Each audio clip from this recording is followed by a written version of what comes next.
আল্লাহ আমার রব, এই রবি আমার সব। রাসূলুল্লাহ সাল্লাল্লাহু আলাইহি ওয়াসাল্লাম বলেছেন, বিজ্ঞজনদের মাঝে গর্ব করার উদ্দেশ্য সভায় প্রশংসা করানোর জন্য, জনগণের দৃষ্টি আকর্ষণের জন্য, নেতৃত্ব পাওয়ার জন্য ও শ্রেষ্ঠত্ব অর্জনের জন্য জ্ঞানের সন্ধান করো না। যদি জ্ঞান অর্জনের ক্ষেত্রে কারো উদ্দেশ্য এমন হয়, তবে তার স্থান কি হবে? জাহান্নাম।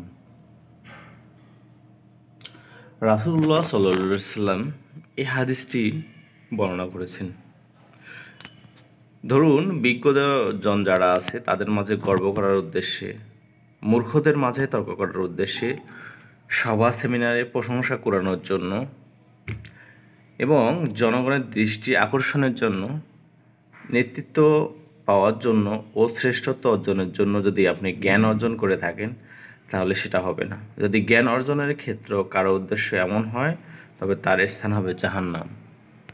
এই হাদিস থেকে বোঝা গেল, আপনি যদি আপনার জ্ঞান অর্জন সঠিক কাজের জন্য ব্যবহার করেন এবং জ্ঞান সঠিকভাবে ব্যবহার করেন, তখন আপনি জান্নাতে যাবেন।